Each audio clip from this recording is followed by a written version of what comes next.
ಸದ್ಗುರು ಮಾತಾ Amritanandamayi ದೇವಿಯವರಿಂದ 2008 February 18ರಂದು ಪ್ರಾಣ ಪ್ರತಿಷ್ಠೆಗೊಂಡಿರುವ ಮಂಗಳೂರಿನ ಬೋಳೂರಿನಲ್ಲಿರುವ ಶ್ರೀ ಬ್ರಹ್ಮಸ್ಥಾನ ಕ್ಷೇತ್ರವು ಅತ್ಯಂತ ಕಾರಣಿಕದ ವಿಶೇಷವಾದ ಒಂದು ಬ್ರಹ್ಮಸ್ಥಾನ ಅಥವಾ ಒಂದು ದೇವಸ್ಥಾನ. ಇದರ ವಿಶೇಷತೆ ಏನು ಅಂತಂದರೆ, ಒಂದೇ ಶಿಲೆಯಲ್ಲಿ 4 ವಿಗ್ರಹಗಳು ಇರುವಂಥದ್ದು. ಪೂರ್ವಕ್ಕೆ ಮುಖ ಮಾಡಿ ಅಮ್ಮನ ಅಥವಾ ಶಕ್ತಿಯ ಒಂದು ವಿಗ್ರಹ, ಪಶ್ಚಿಮಕ್ಕೆ ಮುಖ ಮಾಡಿ ಶಿವನ ವಿಗ್ರಹ, ದಕ್ಷಿಣಕ್ಕೆ ಮುಖ ಮಾಡಿ ಗಣಪತಿಯ ವಿಗ್ರಹ ಮತ್ತು ಉತ್ತರಕ್ಕೆ ಮುಖ ಮಾಡಿ ನಾಗನ ಅಥವಾ ಸುಬ್ರಹ್ಮಣ್ಯನ ವಿಗ್ರಹ. ಈ 4 ದೇವತೆಗಳು ಒಂದೇ ಶಿಲೆಯಲ್ಲಿ ಇರುವಂತಹ ಒಂದು ಅಪೂರ್ವವಾದ ಕ್ಷೇತ್ರ ಇದು. ಇಲ್ಲಿ ದೋಷ ನಿವಾರಣಾ ಕ್ಷೇತ್ರವಾಗಿ ಇದು ಬಹಳ ಪ್ರಸಿದ್ಧಿಗೆ ಬಂದಿರುವಂತಹ ಒಂದು ಕ್ಷೇತ್ರ. ಇಲ್ಲಿ ನಾವು ಈ 4 ಸ್ಥಳೀಯ ದೇವರುಗಳನ್ನು ಪ್ರಾರ್ಥನೆ ಮಾಡಿಕೊಂಡಿದ್ದೆ, ಆದರೆ ಎಲ್ಲ ದೋಷಗಳು ನಿವಾರಣೆ ಆಗುವಂತಹ ಒಂದು ಪವಿತ್ರವಾದ ಕ್ಷೇತ್ರ.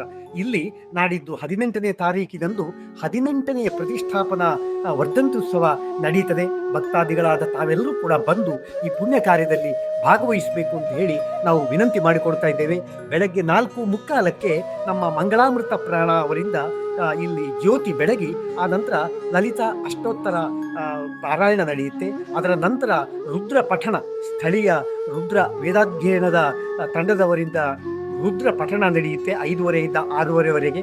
ಆಮೇಲೆ ಧನ್ವಂತರಿ ಪೂಜೆ 9 ಗಂಟೆಗೆ ಆರಂಭ ಆಗಿ ಈ ಧನ್ವಂತರಿ ಹೋಮ ನಡೆಯುತ್ತೆ. ಆಮೇಲೆ ಸರ್ವೈಶ್ವರ್ಯ ಪೂಜೆ ನಡೆಯುತ್ತೆ. ಇವೆಲ್ಲ ಅತ್ಯಂತ ಪವಿತ್ರವಾದಂತಹ ಕಾರ್ಯಗಳು. ಮಧ್ಯಾಹ್ನ 1 ಗಂಟೆಗೆ ಪ್ರಸಾದ ಭೋಜನವಾದ ಬಳಿಕ 2ರಿಂದ 3:30ವರೆಗೆ ವಿವಿಧ ಭಜನಾ ತಂಡಗಳಿಂದ ಭಜನಾ ಕಾರ್ಯಕ್ರಮ ನಡೆಯುತ್ತೆ. ಆಮೇಲೆ ಸಂಜೆ 5 ಗಂಟೆಗೆ ಶಿವಪಾರ್ವತಿಯರ ಒಂದು ಕಥೆ ಇರತಕ್ಕಂತಹ ಶಮ್ನ ಅಡಿಗ ಕುಂಬಳೆ ಇವರಿಂದ ಒಂದು ಹರಿಕಥಾ ಕಾಲಕ್ಷೇಪ ನಡೆಯುತ್ತೆ. ಅದಾದ ಮೇಲೆ ಸಂಜೆಯ ಪೂಜಾ ಕಾರ್ಯಕ್ರಮಗಳು ನಡೆಯುತ್ತವೆ.